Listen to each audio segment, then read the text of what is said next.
नमस्कार, मैं doctor Ritu Dubey, assistant professor philosophy, government Meera girls college Udaipur.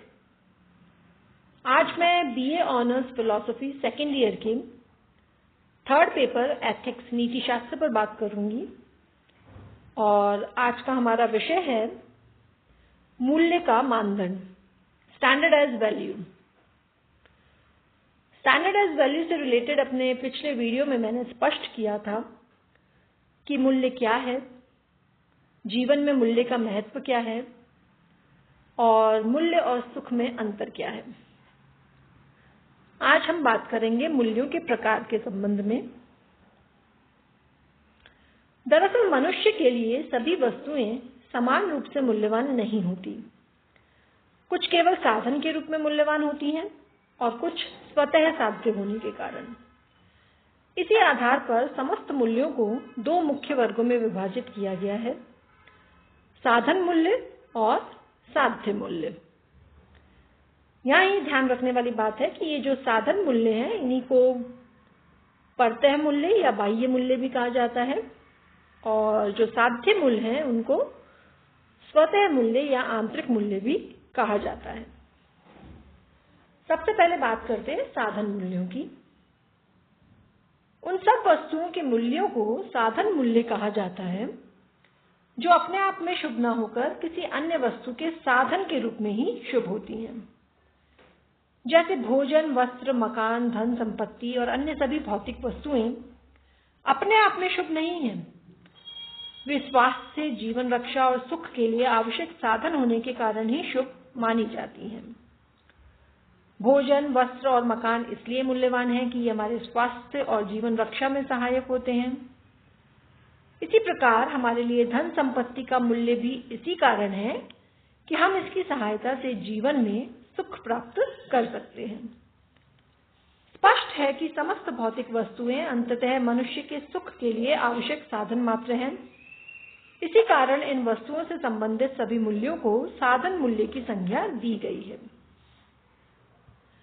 इन साधन मूल्यों को शारीरिक मूल्य और आर्थिक मूल्य भी कहा जाता है, क्योंकि ये मनुष्य की शारीरिक और आर्थिक आवश्यकताओं की पूर्ति करते हैं। मनुष्य के लिए इन साधन मूल्यों का भी विशेष महत्व है, क्योंकि ये उसके सुख, स्वास्थ्य और जीवन रक्षा के अनिवार्य मूल आधार हैं। साध्य मूल्य ही नहीं अपितु मनुष्य का संपूर्ण अस्तित्व भी अंततः इन्हीं साधन मूल्यों पर निर्भर है।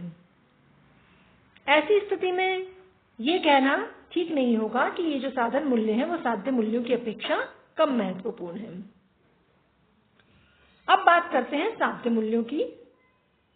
ये जो साधन मूल्य हैं, उनके अतिरिक्त अनेक विचारकों ने कुछ ऐसे मूल्यों का अस्तित्व भी स्वीकार किया है जिन्हें साध्य मूल्य कहा जाता है। और जैसा कि मैंने बताया, साध्य मूल्य जिन्हें हम स्वतः मूल्य और आंतरिक मूल्य भी कहते हैं।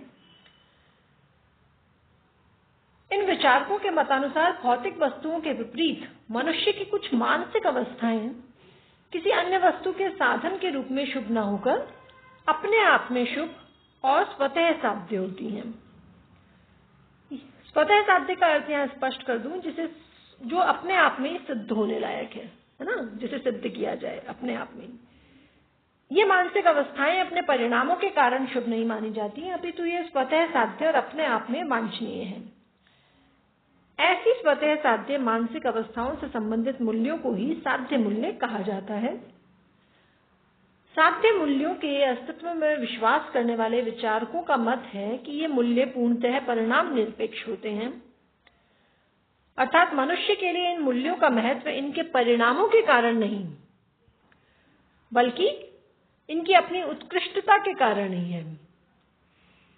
इसी कारण ये विचारक इन साध्य मूल्यों को ही उच्चतम मूल्य मानते हैं। उनके मतानुसार ये साध्य मूल्य मनुष्य की जिन मानसिक अवस्थाओं से संबद्ध हैं, उनका शुभत्व व्यक्ति, देश, काल और परिस्थितियों पर निर्भर नहीं होता। वे सबके लिए सदैव और सर्वत्र शुभ और वांछनीय होती हैं। अब यहाँ स्वभावतः यह प्रश्न उठता है कि मनुष्य की कौन सी मानसिक अवस्थाएं अपने आप में शुभ और वांछनीय हैं। तो देखिए, इस प्रश्न का कोई निश्चित और कोई सर्वमान्य उत्तर देना लगभग असंभव है। क्यों? क्योंकि इसके संबंध में विचारकों में बड़ा मतभेद है। जैसे प्लेटो और अरस्तु दार्शनिक ज्ञान या चिंतन को ही स्वतः साध्य शुभ मानते हैं, जबकि इसके विपरीत बेंथम, मिल, सिज़विक आदि जो दार्शनिक हैं, उनका मानना है कि सुख या आनंद ही अपने आप में शुभ और वांछनीय है।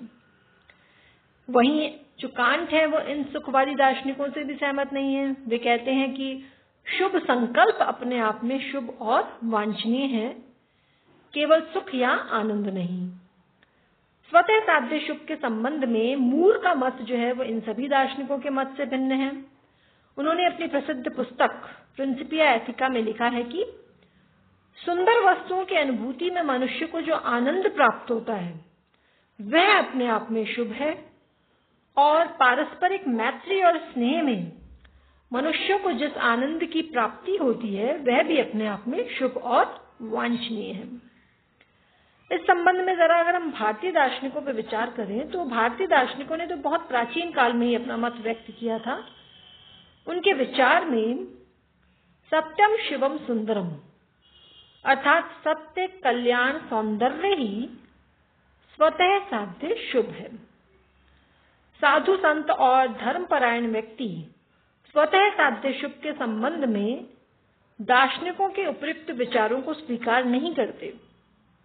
उनका तो मानना है कि जो ईश्वरोपासना है, यानी कि जो ईश्वर की उपासना है, वही अपने आप में शुभ और वांछनीय है। इन सभी उदाहरणों से ये पूर्णतः स्पष्ट है कि विभिन्न दार्शनिकों और विचारकों ने भिन्न भिन्न मानसिक अवस्थाओं को स्वतः साध्य शुभ माना है। ऐसी स्थिति में किसी एक मानसिक अवस्था को स्वतः साध्य शुभ के रूप में स्वीकार करना निश्चय ही अत्यंत कठिन है। यहाँ इस तथ्य का उल्लेख करना भी आवश्यक है कि स्वतः साध्य शुभ के स्वरूप के विषय में दार्शनिकों के उपयुक्त तीव्र मतभेद के कारण कुछ विचारकों ने इसके अस्तित्व को ही अस्वीकार किया है। इन विचारकों में प्रसिद्ध उपयोगितावादी दार्शनिक जॉन ड्यूई का नाम भी विशेष रूप से उल्लेखनीय है। उन्होंने स्वतः साध्य शुभ की धारणा के विरुद्ध अनेक तर्क प्रस्तुत किए हैं। ड्यूई का कहना है कि संसार में ऐसा कुछ भी नहीं है जिसका शुभत्व या मूल्य उसके परिणामों पर निर्भर ना हो। हम किसी वस्तु या मानसिक अवस्था को मनुष्य के लिए उसके परिणामों के कारण ही शुभ या अशुभ कह सकते हैं। ड्यूई का यह भी मत है कि शुभ और अशुभ अंततः मनुष्य की इच्छाओं पर ही निर्भर है। हम किसी वस्तु या मानसिक अवस्था को केवल इसलिए शुभ कहते हैं कि वह किसी न किसी रूप में मनुष्य की कोई इच्छा पूर्ण करती है। जॉन ड्यूई ने साधन साध्य के उस भेद को भी अस्वीकार किया है जिस पर मूलतः स्वतः साध्य शुभ की धारणा आधारित है। उनका कहना है कि साधन और साध्य का जो भेद है वो तथाकथित अंतिम साध्य की धारणा पर आधारित है, लेकिन ये जो अंतिम साध्य की धारणा है ये कुछ दार्शनिकों की कल्पना मात्र है, क्योंकि विश्व में ऐसा कुछ भी नहीं है जिसे अंतिम साध्य कहा जा सके। कुछ वस्तुएं तात्कालिक साधन होती हैं और कुछ सुदूरवर्ती साधन, लेकिन हम सुदूरवर्ती साधनों को ही साध्य मान लेते हैं। और इस प्रकार ड्यूई के मतानुसार विश्व में केवल साधनों की ही अनंत श्रृंखला है, स्वतः साध्य कुछ भी नहीं। लेकिन ड्यूई के इस मत को स्वीकार करना बहुत कठिन है, क्योंकि साधन की धारणा ही मूलतः साध्य पर आधारित है। अंतिम साध्य के अभाव में साधनों की श्रृंखला महत्वहीन और निरर्थक हो जाती है।